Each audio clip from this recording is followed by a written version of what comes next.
Pharmacist Ben. Damn, I was just getting into that. Liking that funk. Low register. Yeah, You got to work on that ending, though. You got to work on the ending. Yeah, Becca's got to modify this thing so that it's where we need it to be. So welcome everybody to Pharmacist Ben's Bites. Yes, sir. Good to see you. Lovely Wednesday evening. Pharmacist Ben, you are such a reader. Yeah. And you sent me an article about leptins. Leptin. Okay. Leptin, well, singular. You got to do some explaining. You got to do some explaining here. You got some explaining. You know why I sent that to you? Leptin is known as the satiety chemical or satiety hormone. It controls hunger. It plays a role in appetite suppression. So when leptin goes up, you're done eating. That's the idea. Leptin resistance is when your cells are so used to seeing leptin around, they don't pay any attention anymore, and you keep eating. And leptin resistance is associated with all kinds of metabolic issues, and it kind of cross-relates with insulin resistance and metabolic syndrome.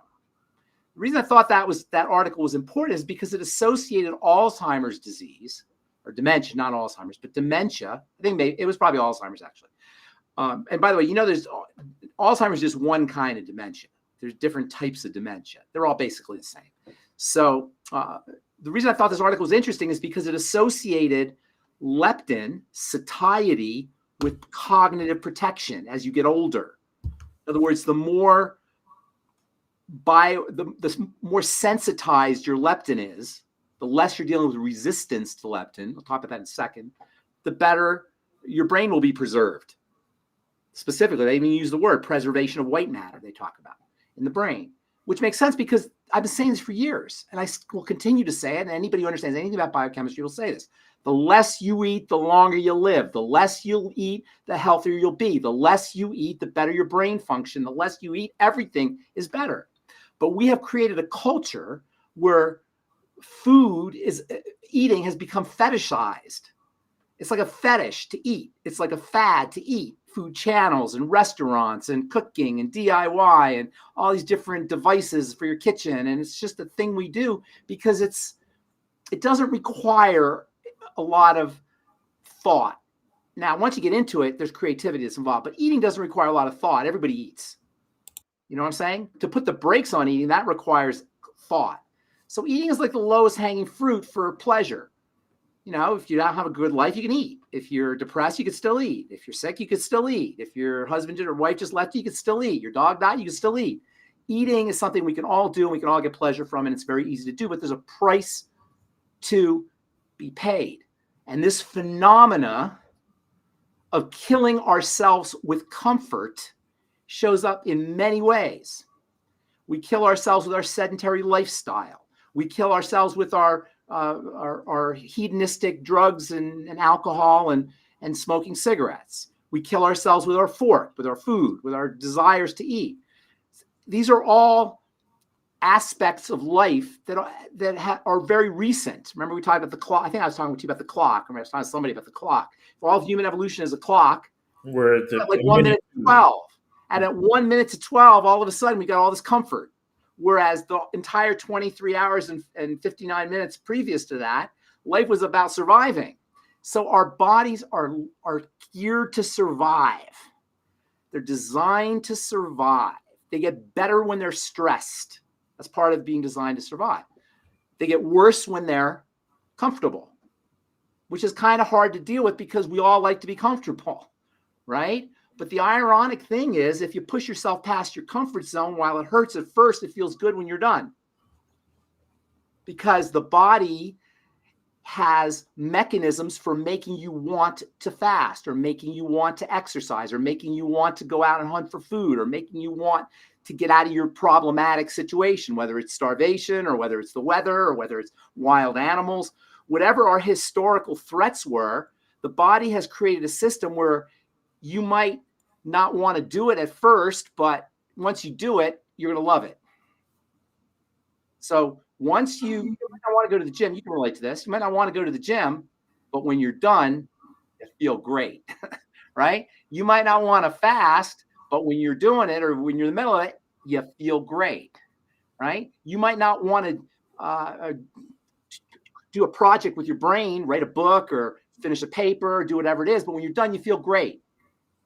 Even just cleaning the garage, you feel great. You don't want to do it, but you feel great when you're done. You know why? Because dopamine is secreted and pleasure hormones are secreted. And the body is wired biochemically to be more resourceful, to be more successful, to be happier when you push past the comfort zone. This is built into our system. It's kind of like the bone is stronger at the point of the break. When you put yourself in a stressful situation, you get better for it. We don't want to do it, but if you push yourself through it, you get better for it. It's true about all kinds of ways that we kill ourselves with comfort. But the most important way that we kill ourselves with comfort involves something that we have to do, which is eat. So we have created a food supply and a food industrial complex in the last 100, 120, 130, 140 years that is specifically designed to crank out foods that you can't resist. So how do they know what kind of foods you can't resist? They look in your brain and see what chemicals make you feel awesome, and they stick those chemicals in the food. Basically speaking, it's a little more complicated than that, but basically speaking, they look to see what brain chemicals they need to put in the food, or what chemicals they need to put in the food that will turn on brain chemicals. So you have these chemicals that they put in the food collectively that make you happy when you eat the food. If you're not happy otherwise, you're not going to stop eating the food. And this is the situation we're in today. And I thought this article is important because dementia is thought to be an epidemic. And I could tell you right now, dementia is the triangle of disease. The triangle of disease, the first 2 points on the triangle of disease involve food. And then it goes into stress and the thyroid, and then it goes back down to the digestive system and the blood sugar system. The first 2 points, the base of the triangle is metabolism, which is a general term that refers to, at least one way of looking at it, how food is turned into energy. That's basically what metabolism is. Technically speaking, metabolism is the sum total of biochemical reactions in the body, but one way of looking at metabolism is turning food into energy. Okay? That's the base of the triangle of disease. I'm telling you, AJ and everybody listening on this call, I am telling you, we are so overthinking it. And I understand that I've been studying this for a long time, and so I have a way of, and I see people, so I have a way of looking at it that not everybody has. But the overthinking is disempowering us and putting the power back in the people who promote the overthinking, which is the centralized medical model that disempowers us. So just to give you an example, got a letter today you sent me a message today. So I said, we're going to talk about it. He said, magnesium. Somebody said that their doctor said they have kidney disease, they can't take magnesium, right? Because the kidneys filter magnesium. And so how they put stress on the kidneys. Now, never mind that magnesium prevents calcification of the kidneys. Never mind that the kidneys need magnesium. Never mind that people with kidney disease need more magnesium, not less magnesium. Forget all that. The point is that if you go to a doctor, you're going to get doctored. You can't go to a doctor and then complain about losing your gallbladder or being put on a prescription drug that kills you, getting off your nutritional supplements. That's what he does. You went to the doctor. So I could tell you all the things, magnesium, how important they are and how important it is and how helpful it can be for kidney disease and all the other things. But if we go to a doctor, we're going to get doctored. You know what I'm saying? Right? Absolutely. If you go to the IRS and you say, here's my tax forms, they're doctored. IRS, are they going to like that? No. Okay. That's what happens. We go to a doctor, and I don't mean to be facetious or, snarky here, but the word doctor has become in the vernacular to commit a fraud. Doctor comes from the word doctrine, which means teacher, actually. That's what a doctor is a teacher. So the word doctor is derived from the Latin for education or teaching. But today in the vernacular, to doctor something is to, to jury rig it, to not make it different than it was. And it has become that, it has gotten that meaning, because when you go to a doctor, they don't make you healthy for the most part. Occasionally, sometimes they will, fairness. But for the most part, they're making you look like you're healthy. They're making it look like your blood pressure is normal. Your blood pressure is high because, you know why blood pressure is high at the end of the day is because the body's trying to push blood get more oxygen to the tissues. That's what elevates blood pressure, the basic biochemical mechanism. That's why the body's not stupid. The body's doing it because it perceives the need to get oxygen to tissues. So what we do when you have high blood pressure is we don't try to figure out why is there inflammation or some kind of disruption in blood flow to the tissues and oxygenation to the tissues. We just lower the blood pressure mechanically. That's called doctoring. You see, when we didn't correct the problem, we just changed the metric. It's like called moving the goalposts. We changed the score. We didn't actually do anything to the body. We just changed the marker. The hypertension is a marker, and we changed the markers. And I've told you this before. I'll just say it again. You go to the restaurant and you bite into the hamburger, and it's the worst hamburger you ever taste. You spit it out. That's awful. You call the waiter, and you say to him, "That's the worst hamburger. That hamburger was terrible. What did you tell me?" And the waiter says, "Hamburger was terrible." He pulls out the menu. He goes, "Look here, best hamburger ever. Voted top hamburger in the world, delicious and savory." What are you talking about? What are you talking about? It says right here in the menu. And that's how we do it. We treat the menu. We eat the menu. We're eating the menu, not the food. We're working with the menu, not the body, not the actual problem. So that's the world we live in. What I'm saying is, for anybody who wants to listen, especially if you're sick or know somebody who's sick or have caring for somebody who's sick, we're overthinking. We're doing everything but what we really have to do, which is eat less food, respect the food, correct the digestive system, wean yourself off of sugars, fructose and sucrose and excitotoxins and all the foods that spike your insulin and throw off your metabolism, and relax. It's not that hard. How well do you think it'll go over if I say to somebody they can't have pizza or they can't have hot dog? You can't say that to people. So instead of doing what we have to do, we go to the doctor. Kidney disease is an epidemic. It's horrible. And the kidneys are so resilient that you don't even know you have kidney problems until you're like 80% of your kidney function's gone. You still have 20% and you're okay. It's when you start getting less than 20, then you run into a problem. You've got 2 kidneys. You've got plenty of redundancy and multiple ways of approaching the filtering. Kidneys filter the blood, and they do it incredibly effectively.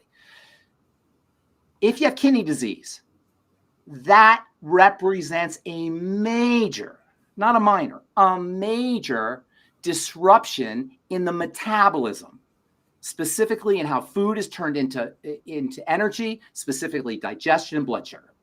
But yet, we'll go to the doctor, we'll go to the kidney specialist, we'll get to dialysis, we'll follow the recommendations, we won't take our Beyond Tangy Tangerine, but we won't work on where the cause is. And to me, it's just tragic because I see the letters and I hear from the people on the bad side because I look at the letters, it breaks my heart. And I'm telling you, I talk to people literally 7 days a week, 365 days a year. Sometimes I talk to 5 or 6 different complete strangers. And the stories, it's unbelievable. It's tragic. It breaks my heart. But usually they talk to me when they're in their 60s, usually, 50s, 60s, 70s. And so I gotta, it's much harder to have to change somebody's entire life when they're 70 years old, and they've been doing something for 70 years. It's much harder to do it. What I'm telling people is don't wait till you're 60 or 70, you're in dialysis. Don't wait till you have a heart attack. Don't wait till you have a stroke. Don't wait till you get some horrible autoimmune disease or polyps or cysts or cancer, whatever it is. Do it now. It's so simple. You eat less food. You get on your nutritional supplementation. You make sure you do your Mighty 90 essential nutrients. As best as you can, you wean yourself off of the off of the fast burning sugars, fructose and sucrose and starches. You stay away from lectins. I mean, it's not that complicated. And the upside is you feel great. The upside is you look great. The upside is you have energy, sleep good, you have good relationships. You can't say that with drugs. You can't say the medical strategies can't even touch what nutritional supplementation and lifestyle strategies can do for your health. Do you need drugs sometimes? Maybe, but get off them as soon as you can. But if you go to the doctor, that's what's going to happen. We tell people is I'm not telling people not to do what the doctor said. I'm telling people you got options. You have options. It's not just medical. Health is not just medical. Health is lifestyle. There's another way of looking at health, which is lifestyle, and it's much more in our interest to do it that way. And even a doctor will tell you that, by the way. Interesting. And I'm with you 150%. It brings a lot of things to mind. I'd like to make a lot of comments, but we have a guest with us, Mary. Okay. I'm going to bring Mary on the screen because it was actually Mary's client that you're talking about a bit but the client's got a litany of problems and a fear of taking control of their issues on their own. But I need you to hear these litany of problems. And Mary's on our team. Hi, Mary. She decided to take the baton and run with it and try and help as many people in her community as she can. Thank you, Mary. Thank you. Thank you, Pharmacist Ben. Yes, thank you, AJ. I do have a client who is definitely open to listen to options, so that is good. He's 84 years old, male, 6 foot, 225, on lots of meds, debilitating pain in the back and the right hip, gets steroid shots, has rheumatoid arthritis, getting weekly retocrit hemoglobin. Hang on. I didn't realize. You did warn me, AJ, but I didn't realize. So hang on a second here. Okay. I got to try. I'm a little overwhelmed there myself. So he's 83. He's 83. Did you say 6'5"? No, 6 foot, 225. 6 foot, 225. And he's 83? And run down the symptoms, bullet point. Just give me bullet points. Just symptoms, and then we'll do meds. Bullet points. Debilitating pain in the back and right hip. Okay. Rheumatoid arthritis. Okay. Getting hemoglobin injections to get the readings up from 8 to 11. Okay. Kidney disease. Okay. Diabetes. Okay. High blood pressure. No gallbladder. Okay. And what meds is he on? Steroid shots for the pain. Okay. Retocrit for the injections. Yeah. And I don't even know the others. There's many. Okay, fine. Here's the deal. First of all, you should know, and everybody out there dealing with these kinds of challenges, the more elaborate and complex your symptomology, the easier it is to fix, to start to fix. You see the distinction I'm making. You can begin the process very quickly, just like when you need to lose a lot of weight, you lose it faster than when you need to lose a little weight. You know that phenomenon when people are like 100 pounds overweight, they can lose the 90, but the last 10 is the hardest. And so the sicker you are, the faster you can begin to turn it around. That's first of all, you should know that. Secondly, AJ, get back on camera here. There's only one disease. What is that disease? There's only one chronic disease. You're going to laugh. The engineer's going to laugh. You must love the way I talk, because I talk engineering here. This is right? This is how you do it. You engineer. You reverse engineer. So there's only one disease. What is the disease?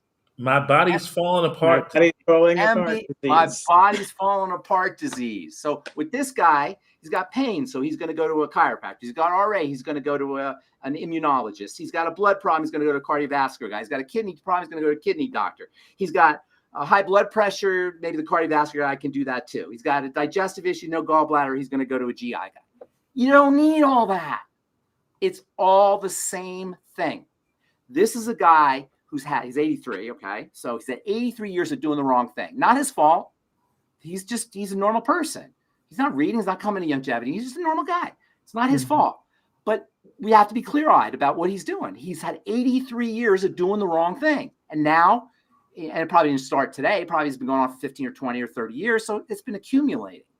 So where does it start? It starts with food, always, and digestion, food and digestion, always, 100%. And this guy doesn't have a gallbladder. What does that tell us? He's had a digestive problem a long time. And what is the medical strategy? There's 500,000 gallbladders removed every year out of bodies. So the medical strategy, take the gallbladder out. Never mind he could have low stomach acid. That hasn't fixed the low stomach acid problem. Never mind he could have SIBO. That hasn't fixed the SIBO problem. Never mind he doesn't have enough enzymes. That hasn't fixed the enzyme deficiencies. They took the gallbladder out. That's called doctoring. So now he doesn't have any gallbladder pain.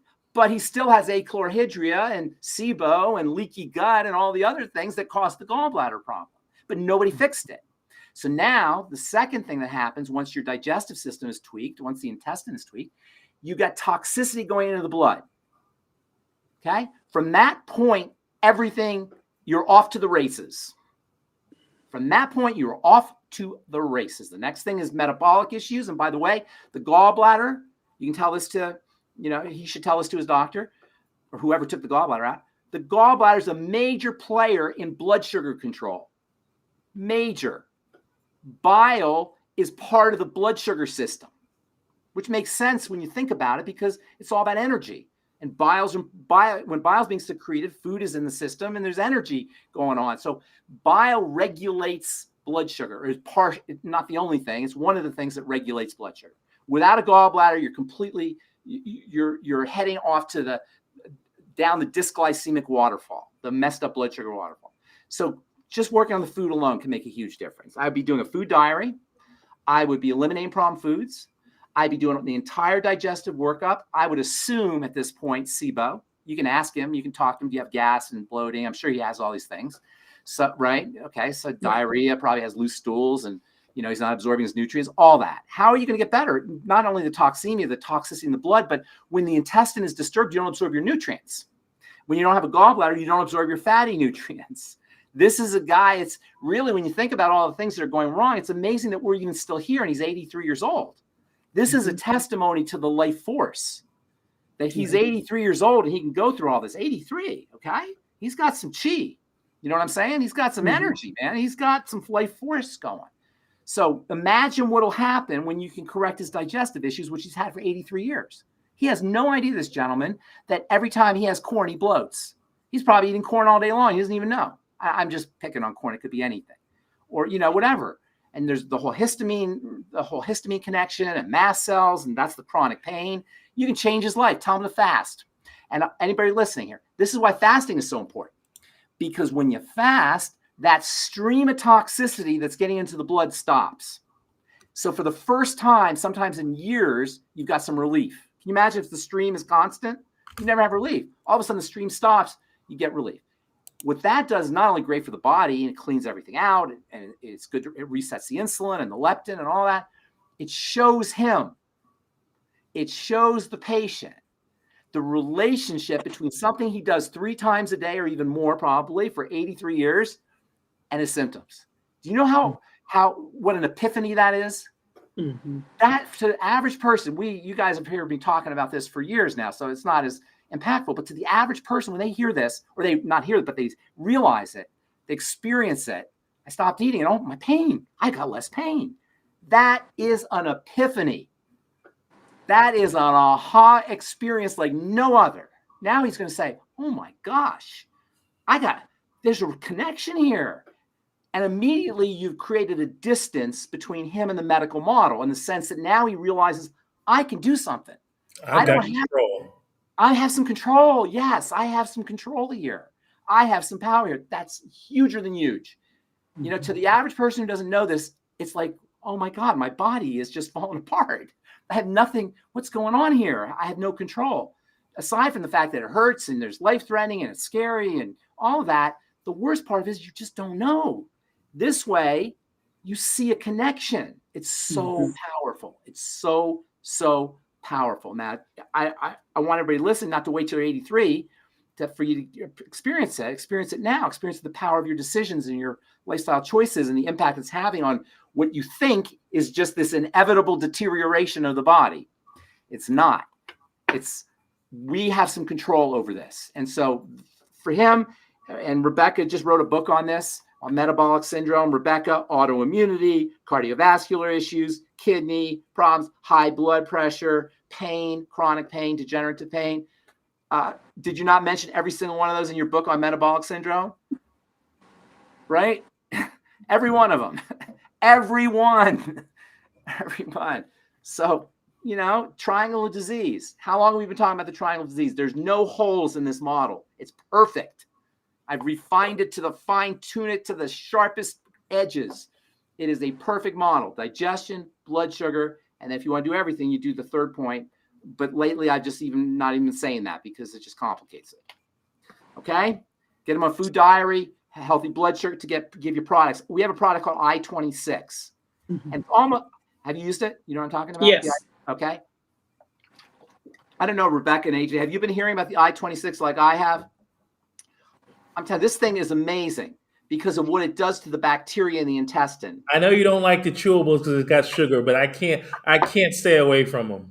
You can't? You chew them all the time? It's good for all the time. I-26. I-26. You got to give props. Give props to my I-26. And ultimate enzymes, digestive enzymes are very important. They'll also help him with his pain if he takes them on an empty stomach. The blood, there's some blood toxicity in there, and taking digestive enzymes on an empty stomach can help clean the blood too. And then, I should also, there you go. And then I should also give props to Stay Natural, Hope. What's that Stay Natural called? Is it called Hope? There's a blood, Yes. Hope. Yeah, there's a blood purifier called Hope. And Stan, I don't know if you know Stan, but he does a great job. And Laura is an incredible formulator, his wife. Okay. Right? Okay. Thank you very much. Food diary, digestive support, healthy blood sugar pack, or at least the things that are in the healthy blood sugar pack.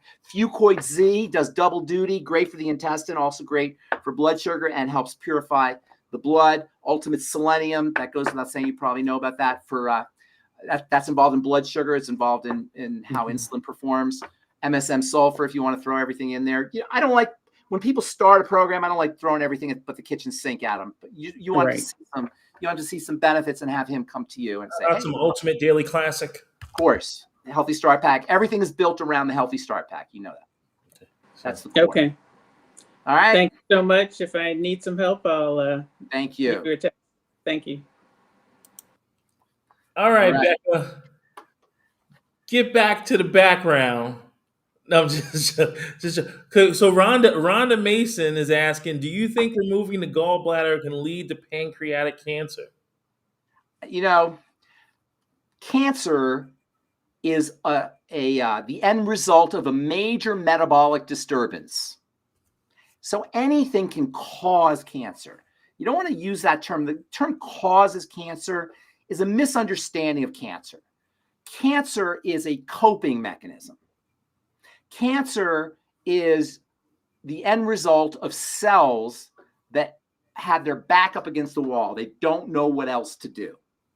The rapid division, which is the hallmark of cancer, is really a way a cell deals with duress.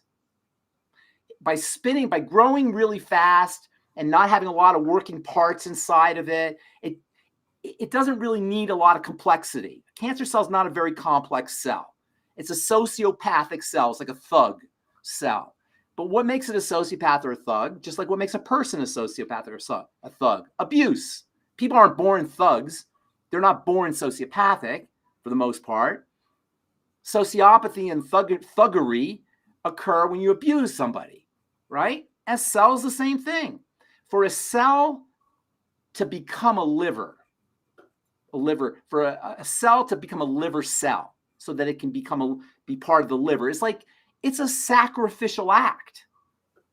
For a cell, it's sacrificing itself to be a liver. Cells just want to be their own thing. They're animals. A cell is a little animal. And if you took a cell out of your mouth, out of your gum or cheek and put it in a dish, it would crawl and it would run away from things and it would divide and would have a little life of its own. It's very similar to a little animal when it's independent.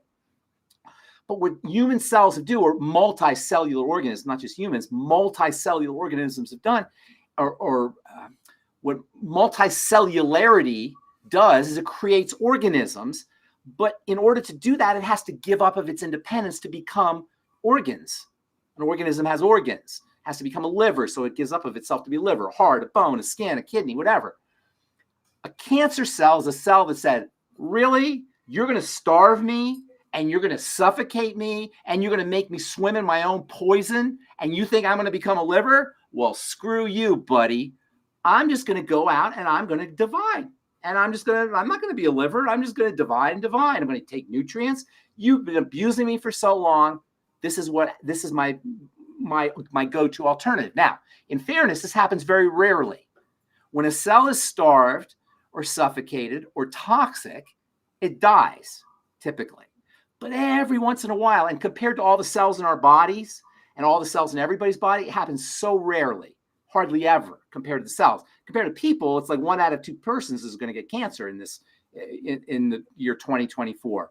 So if you live long enough, that is, I think after the age of 60 or something like that. But in terms of the cells of the body, it doesn't happen very often. Most of the time, cells die when they're starved or suffocating toxic. But every once in a while, one of them does not die. And instead of dying, it just becomes like a bacteria cell more than like an animal cell. Animal cells are called eukaryotes. They're very complicated cells. They utilize oxygen. They got lots of working parts. They got very sophisticated architecture. A bacterial cell, not so much. Bacterial cells are kind of have their organelles kind of scattered around. They don't have a distinct nucleus. The outside part is not sophisticated. They're nowhere near as sophisticated. They're the first cells that appeared. Bacterial cells, they call them meaning primitive, karyotes, are like 3.5 billion years old. Earth is about 4 billion years. The first 500 million years, nothing. The first living creature was 500 million years ago. And don't ask how that happened because nobody knows. But that's a whole other story. So around 500 million years in, bacterial cells came. And then about 800 million years later, eukaryotes came. Eukaryotes are advanced. They can use oxygen. They can do really amazing things. Prokaryotes, not so much. A cancer cell is like a prokaryote. It's a much less sophisticated cell. So when we say this causes cancer, that causes cancer, it's not that things cause cancer. It's that they put a burden on the cell. They stress out the cell. And the genetic changes that everybody thinks are the cause of cancer are really the response to the stress. And everybody wants to focus on the genes. It's not the genes. The genes are just doing what the cell needs to have done based on the environment it's in. So the stressful genes kick in, the stress adapting genes or coping genes, if you will, and the cell becomes cancerous. But it's not the genes. The genes are doing it, but it's not the genes that are initiating it. The genes are the vector. That's the mechanism. The genes do the second punch.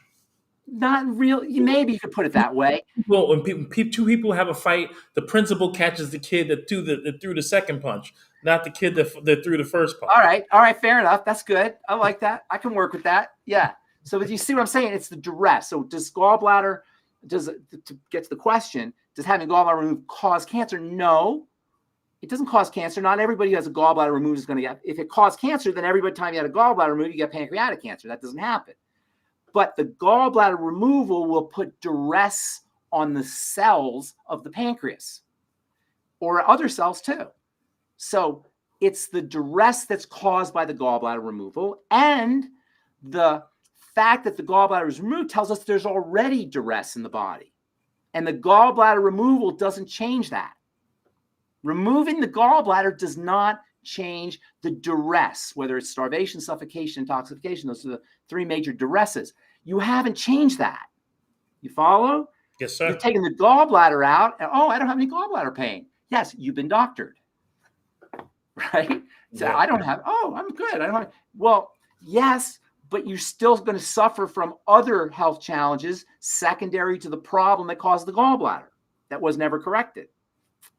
So I hope that answered. That was a long-winded answer. No, it wasn't. It was a fantastic answer. But, in that vein, I was reading a Substack, and there's this doctor who was saying that sugar does not feed cancer, and sugar does not cause cancer. It doesn't feed cancer, but cancer eats sugar. Cancer, all right, let's talk about that for a second. To burn, there's 2 ways cells can derive energy. One is from sugar. The other is from fat. In order to get the maximum bang for your buck, let me rephrase that. when sugar is broken down into energy, it's broken down into two steps. The first step creates a small amount of energy. The second step creates a huge amount of energy. Is that the ATP at that point? You get a little ATP from the first step, but Okay. you get a lot of ATP from the second step. Mm-hmm. That second step requires a very sophisticated, from a molecular standpoint, from a quantum standpoint, it requires some very sophisticated machinery to get to that second step. Cancer cells are not sophisticated. Remember, they're like bacteria. They're not sophisticated enough to have that second step. So they depend on the first step. You with me so far? Yes. Which means they need a lot of sugar, because they can't extract the same amount of energy from sugar that an advanced cell can. They can only get a small trickle of energy, so they need a lot of sugar. You follow? So cancer cells voracious for sugar. It's not like sugar feeds cancer. Well, I guess it does feed cancer in a sense, but the problem isn't that it's feeding cancer, it's that the cancer cell's voracious for sugar. And so, yes, depending on how you look at it, I suppose, it does feed cancer, but it's only because the cancer is so dependent on sugar. Cancer cells are very, very dependent on sugar. Normal cells are not as dependent on sugar, on as much sugar, because they can extract more energy from the same amount of sugar. Cancer cells can't. So by keeping sugar out of the diet, or reducing sugar, you'll be depriving the cancer of the fuel that it needs. That's what he means when it says sugar feeds cancer. You understand what I'm saying? Well, she was kind of saying that sugar does not feed cancer. No. It was a misnomer. No, it's not a misnomer. It absolutely does, but it's not like the way people think of it as. It's that cancer cells are dependent on sugar. So if you're eating a lot of sugar, you're helping your cancer cells survive. So it's not like it feeds cancer. It's not like the implication is sugar causes cancer. That's not what it is. It's that cancer cells are so dependent on sugar that by depriving them of sugar, they won't be able to thrive. So cancer cells. That's very difficult to do because everything has sugar in it. That being said, there's ways that you can put even more sugar, which feeds the cancer even more. Go ahead. So what about fats? Can cancer cells? The wrong kinds of fats, that's a whole nother can of worms here. I don't know how much time you have here, how much time you want to spend, and we should spend time on this sometime. Fats control the inflammatory system in the body. Fats are major players in how inflammation and anti-inflammation, for that matter, shows up. That's why you have things like endocannabinoids that are involved in cannabinoids, HempFX and such. That's why you have endocannabinoids and essential fatty acids. And there's a molecule called GLA, and there's another molecule called CLA. And we have an arthritis cream called CMO, acetylmyristoleate. And these are all fats. And they're very small fats, and they are major players in the inflammatory system of the body. When you don't process fats correctly, because you don't have a gallbladder, you got gallbladder problems, liver problems, intestinal problems, stomach problems, a whole bunch of things that have to go right for fats to be processed correctly. These little fats can start to accumulate, and they get into the bloodstream, the wrong kinds of fats. And these fats throw off the inflammatory system and are a major player in long-term chronic inflammation. There's a very important relationship between long-term chronic inflammation and dysglycemia, diabetes. There's also a very important relationship between poorly metabolized fats and elevated triglycerides. And elevated triglycerides are associated with sugar. So fats have to be controlled. You can do wonderful things with fats, but you got to make sure you're processing them correctly. And they're the hardest thing for us to process because there's so many systems that have to go right. The water-soluble nutrients, and this is a major distinction in chemistry, water-soluble versus fat-soluble. The water-soluble stuff, you don't have to worry about that as much. The body handles those much better. You still have to, intestines involved in that and the digestive juices. There's still work, but it's nothing like fats. It's like when you have peanut butter and jelly on a knife. I know I said this before. You have peanut butter and jelly on a knife. You stick it under water. The jelly comes off. The peanut butter, you got to use soap. and you go scrub it off. It's the same kind of thing in the body. So yes, fats are also very important when you talk about cancer. They're very important when you talk about diabetes, when we talk about blood sugar problems.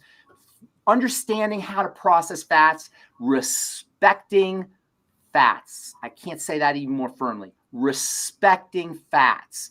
We are so disrespectful of fats. And I don't mean that, I don't want to offend anybody. I mean that we don't understand how important they are. That's why we eat French fries. That's why we eat chips. That's why we eat pizza. It's almost like it's a joke. Oh, the cheese. We love the cheese. And oh, look at all the gooey cheese and all. All that stuff wreaks havoc on the body's fat system, which means the body's inflammatory and anti-inflammatory system. And because everything is inflammation and anti-inflammation is associated with healing, this is probably, if not, it's hard to say what the most important cause of degenerative disease is, but it's right. It's right there with sugar and lectins and leaky gut and all the other things. Is our poor understanding of fats and the poor quality of fats that we ingest. And when Doc says don't cook your fats, he's 100% correct. Don't fry your fats. You gotta give him props for this, because biochemists have known this for a while. But in terms of clinicians, Doc was one of the first guys to talk about this 20 years ago, 25 years ago. Be careful of fats and cooking them and buying them in the clear bottles and supermarket salad oils, those kinds of things, or margarines or spreads. These are disasters, absolute disasters. And it's no accident that when we figured out how to tweak the fats, you know what the first product was that was tweaked fat? Crisco? Absolutely. Crystallized. Crisco stands for crystallized cottonseed oil. Wow. Crisco revolutionized it, because for the first time, it used to be you had to have lard. And lard is nowhere near as bad as Crisco. Lard, when you want to make a pie, right? And I don't know anything about bacon, but I know so goes the story, make a flakier crust with lard, right? Okay, our baker is here. Yes, you have flakier crust with lard. Is that correct, baker? No? Yes, unfortunately, you do Okay. get flakier crust whenever you crust. So pies were a big thing, and pigs are expensive, and raising pigs is expensive. You got to feed the pigs, and you got to slaughter the pigs, and you got to do all kinds of stuff with the pigs.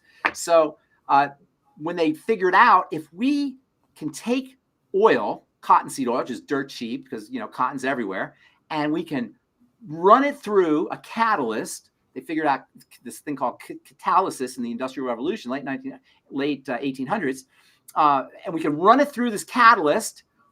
We can create hydrogenated hydrogen, where they take a hydrogen molecule and stick it on the fat. And when you take a hydrogen molecule and stick it on the fat, it becomes solid. A hydrogenated oil is solid. But it's even better than that. Better. You know why? Because, and this completely changed everything. Because with lard, you cook it and you're done. But with Crisco, you could cook it and then reuse it. You can't do that with lard? You can't do that with lard. No, you can reuse your Crisco. So this changed everything. I remember I saw this thing on the Food Channel where there's this place in Memphis that hasn't changed their deep frying oil since 1923. Oh, no. They like the flavor of it. I don't believe you. I don't believe you. Because they like the flavor of it. Did you ever work at a fast food restaurant? You see the grease? We used to I've worked in not a fast food restaurant, but a deep fryer place with deep fryers. And oh my God, they can keep reusing it, and that changed everything when they could reuse the stuff. So Crisco revolutionized it all. It's no accident that our health as a culture started to decline dramatically when we figured out how to process fats and oils. Before that, we couldn't process fats or oils. And by the way, all oils are like this. And the reason the essential fatty acids are so important is because they're like essential. They're the essence of the fat. They're the nutritional value that's in this big glob of oil. There's a tiny little bit of fatty acid that's essential. And that tiny little bit goes in a capsule and you take it as a supplement. It's the essence, the power of this huge amount of vegetable oil. There you go. There you go. It's the essence. It's the essential fatty acid. And that makes them incredibly powerful. But to do oils like that, the way we do oils, is so disrespectful to the oil and to the body, and we pay the price. Okay, so just real quick, We have Jeffrey from Iowa, Michael from Australia. We have Rhonda. We got Coach Rod.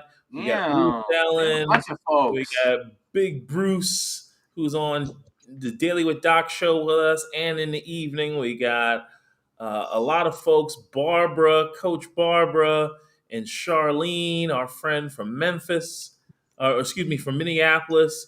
So we got a bunch of folks with us, and we want to thank you for being here.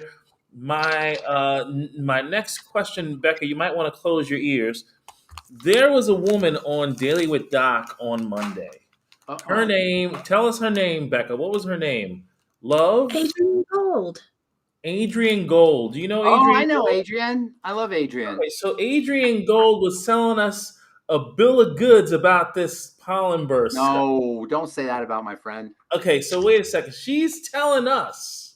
Don't get me in trouble. She's telling us that the pollen burst, that the flower pollen, that microscopic little flower pollen has all of these nutrients in it. Absolutely, that's absolutely and the then case. Ruth Ellen goes and backs her up and then shows me It's true. documentation It's true. of all of these nutrients Absolutely. in the pollen burst. I'm saying, wait a second. Oh no, wait a minute though. I didn't say it was in pollen. I don't know. Is there pollen in pollen burst? Flower pollen is Okay. in Yes. pollen I didn't burst realize that. as the I didn't realize that. perfect meal. Okay. I guess that's why they call it pollen burst. No, pollen is amazing stuff. Pollen is incredibly nutritionally dense. The problem is, a pollen is this big, right? It's true. It's dense with nutrients, but you got to eat a lot of pollen. Pollen is incredible. Absolutely. That is true. So the point was the liver formula, the pollen caps are sourced from pollen in the Netherlands, I believe she said. Sweden. So it's like no glyphosate, no, everything's that pure. could be. So what do you want to ask me? What's the question? So I guess you answered it. You're Pollen's saying amazing stuff. Absolutely, pollen is amazing stuff. But pollen's very tiny, so you got to eat a lot of pollen. But gram for gram, it's one of the most nutritionally dense things you can get, botanical or plant substances you can ingest. Absolutely. Okay, so where did you think was the bill of goods? Which part did you think that it wasn't that nutritionally valuable? Yeah. I found it hard to believe. And then Ruth Ellen brought the proof. She's like, read this. And it lists all of these nutrients in there. And I'm blown away. And it's powerful stuff. Pollen contains everything that's necessary to grow a plant. Isn't that what pollen is? I'm not a botanist, so I don't, but that's my understanding of pollen. It has everything that it's going to turn into a plant. So it's nature is very interesting with its seeds. The most powerful medicine in the world is in seeds. Oils come from seeds. All the essential fats come from seeds, basically. They're found in other places too. But seeds are incredibly nutritionally valuable. But because nature doesn't want you eating its seeds, because that's what's going to be life, there's also poisons in seeds. And some of the most poisonous things in the world are in seeds. And gram for gram. In fact, the most powerful poison there is that I know of anyway is found in seeds. And it's used by the CIA and the KGB, or not the KGB, whatever they call it now, the FSB. They put it on tips of umbrellas. They poke you with the umbrella and you die. You ever seen that? That's a real thing. That's called ricin. Cyanide's the same thing. Seeds are sources of cyanide too. So ricin. You've heard of this stuff, ricin? Mm-hmm. Yeah, it comes from castor beans, and beans are seeds. So, and castor packs and castor oil have been treated as medicines for eons. Edgar Cayce talked about it, the sleeping prophet. So, the castor or seeds contain powerful medicine. And pollen is kind of like a seed. It's like a flower seed. And I'm not a botanist, so I might be wrong on some of the details here. But my understanding of it is pollen is what gets turned into the plant, right? Am I right? You got to have pollen that goes from plant to create the fruit. The pollen, the bee. I'm losing you there, Becca. I'm losing. So we're talking the flower pollen rather than bee pollen. Two different things. No, it's not different. Bee pollen is flower pollen that's stuck on the bee. Right, and she's saying that we don't get it from bees because the bees are contaminated. The bees will fly from. Okay, got it. She's saying she just gets it from the flower. Just from the flower. Right. I see. Yes. Well, Adrienne is a beautiful soul. She is And very yes, very nice. she's awesome. I haven't seen her for a long time, but I'm a fan. However, she started talking and kind of intimating that pollen burst is better than rebound, and I just had to. We weren't gonna have. You said, yeah. Hold on. Pump the brakes on that, lady. Pump the brakes. All right. So the pollen burst has caffeine, so it gives you a buzz. Mm-hmm. I do pollen burst not every day, but I'll probably do it about 5 days a week. I'll do Get some green tea in there, apparently. Yeah, it gets you get a nice little buzz. All right, any other questions here? Well, just my last question. Speaking of rebound athletics, did you hear that the Oakland A's last game in Oakland is tomorrow? No, I didn't. They're going to Vegas? I don't know where they're going. Are you serious? I did not hear that. No. They're leaving Oakland. What do you think about that? I was an A's fan. I used to like the A's. I haven't followed sports for the last few years, but I used to like the A's. I used to like the Raiders back in the day. Yeah. So how's that rich area? Or I don't know. Oakland's not. Oakland is, Oakland's hard place. Good, but across the river it is. Across the river, San Francisco's not doing so great either. And Silicon Valley, that's not quite there. Okay. Silicon Valley, I'm trying to think of which way it is. I think it's north. It's probably north. San Francisco and Oakland, they're having hard times. Mm-hmm. They're definitely having hard times. Well, it's unfortunate that they're losing. They have no major sports teams after tomorrow. All right. Well, Sacramento. Yeah. Hey, listen. Things change. Entropy, right? Entropy, absolutely. All right. Well, AJ and Becca, thank you for what you do. Where's Becca? Put her back on. Can you put Becca back on? Becca, thank you for everything you do. You're awesome. Well, you're very, very welcome. And Mary, welcome to the team. Can we slip one question in? Yes. Because Rod has a question wanting to know, what would you recommend for a gentleman who has blood pressure concerns, 250 pounds at 5'10", and terrible acid reflux? Oh my gosh. You can do this. You can tell him. Is that 5'10", 250 like a linebacker? Is he like looking like Ray Lewis out there or something? Or is it, but that tells you right there. It's metabolic syndrome. High blood pressure is metabolic syndrome. He's got, what did you say about his digestion? Heartburn. So he had GERD, reflux? Terrible acid reflux, yes. That's the 2 points on the triangle. Don't overthink the 2 points on the triangle. So action steps, food diary. We should probably, we talk about the triangle a lot, but let's just give action steps. Food diary.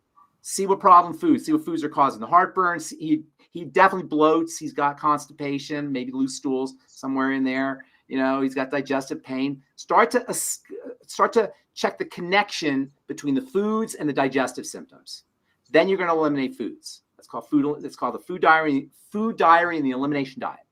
Then you put them on all the digestive support. I-26, Ultimate Microbiome, Ultimate Nightly Essence. And the Nightly Essence and the Ultimate Microbiome, you got to be a little careful if there's SIBO, which there usually is. Sometimes people will get worse when they do the probiotics. So you got to kind of be careful there. So just kind of monitor that a little bit. And then the digestives, the Daily Digest, all the digestive support, Ultimate Enzymes, everything you can think of for digestive support. And then the blood sugar, work on the blood sugar. Now, there are a couple of hacks for blood pressure. Elevated blood pressure can cause problems with kidneys and vascular issues. And elevated blood pressure itself, as I was saying earlier, is a sign that the body's inflamed. It's trying to get blood. It's trying to get oxygen to the tissue, so it's clamping down on the vessels so you get higher pressure.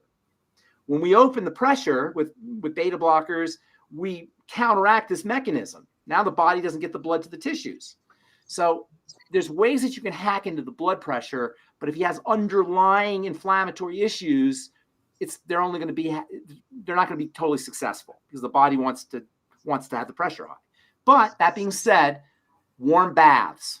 Everybody out there on an antihypertensive or who's got high blood pressure on an antihypertensive. If you have a blood pressure cuff, take your blood pressure, go sit in a warm bath. Take your blood pressure again. When you get out of the bath, 15, 20 minutes later, guaranteed it'll drop like a stone. So take 2 baths a day. All right. Non-toxic, activate the parasympathetic nervous system, relax, right? Vote for me. National hot tub insurance. Everybody gets a hot tub in their backyard because that's the best health there is. That's why I think we all love hot tubs, right? What about salt in the food for this acid reflux? You can do that, but it's probably not a chloride problem. I mean, if he's deficient in sodium chloride, the idea of salt is it provides chloride for hydrochloric acid. Most people are not going to be chloride deficient, but it doesn't hurt to have salt. Salt's actually really good for you. And salt, by the way, the drive for salt is associated with the stress response. So when you're under a lot of duress, you're going to crave salt. Hello, look at our culture.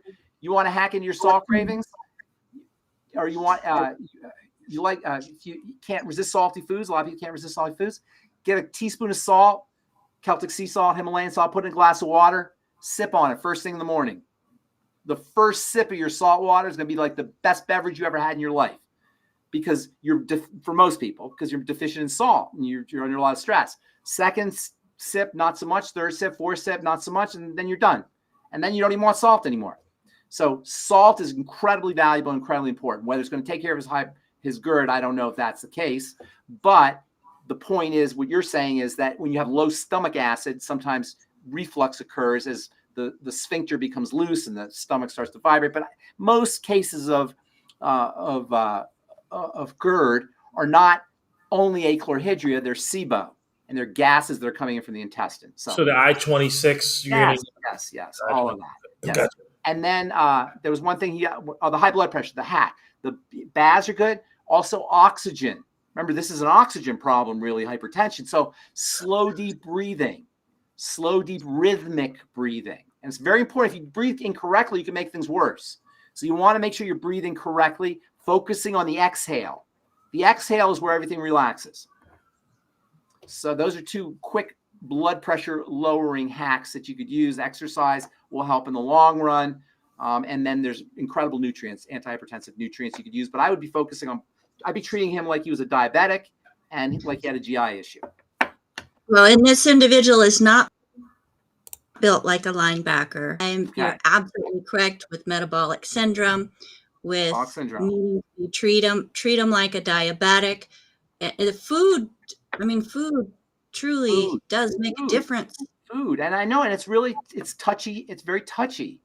Mm-hmm. It's unfortunate because there's so much leverage there, so much power, but it's just very touchy. People don't like to hear about it. And you got to be respectful, and nobody ever wants to hear, why are you eating that while they're in the middle of eating that? That's right. So nobody wants to hear it. If you're a wife or a husband, wives, I hear that all. He doesn't want to hear it, or she doesn't want to hear it. So, right. Right. Yeah. Okay. All right. So we need folks to join us to fight these battles, folks, because we are under attack. Your health freedom is under attack.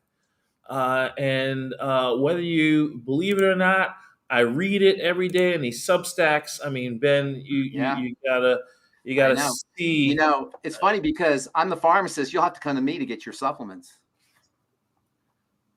You're saying they're going to regulate it? That's when they regulate it. That's what's going to happen. You're going to need a prescription.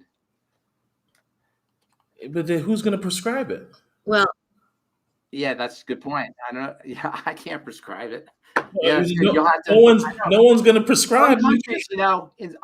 In some countries, in Australia, New Zealand, Canada, China, it's already in Europe. It's already like that in a lot of ways. You can't only get certain strengths. You can't get more than 100 milligrams of vitamin C or 200 milligrams of vitamin C, and we can't get longevity products into Canada. Some of them because of, they want to control it.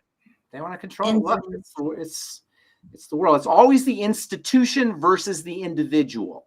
The individual is not, the institution has different interests than the individual. Institution comes from the word static, like stays the same. Institutions stay the same. Individuals change. Individuals die. They bleed. They get sick. They got husbands and wives and kids. Institutions don't. And there's always this battle between the institution, whether it's the institution of medicine or the institution of law or the political institutions, and us as people. But who has the power, really? We have the power. Don't ever forget that. We are the power. There's way more of us than there are of them. And I don't want to say any more because we're going to get kicked off of. That's right. Yeah, I know. We're trying to keep it PG. Becca, you got any final words for the folks? Tell them to join us. Well, we absolutely want to make sure and remind you, and even if you don't think you do, and said you are empowered. And we invite you Friday to get more empowering information on the Daily with Doc and Becca show. You can join us Monday through Friday, 12 to 1 p.m. Pacific, 1 to 2 Mountain, 2 to 3 Central, 3 to 4 Eastern. And then what time is it in your time zone? When it is 12 p.m. Pacific time. But folks, Fantastic. You're empowered. And as AJ started to mention, we're looking for individuals to join us in this crusade, in this fight, to make sure people understand and know how empowered they are, and providing solutions to the most common and even uncommon health conditions, as you can make a U-turn in your health journey, and we are here to help you in that journey. And Mary, thank you so much. Thank you, Mary. Welcome to the team there, Mary. Thank you. Absolutely. Thank you. All right. There's my boss turning it to a commercial. And we will see all of you folks tomorrow on Daily with Doc, and then Friday with Pharmacist Ben on Pharmacist Ben Bites.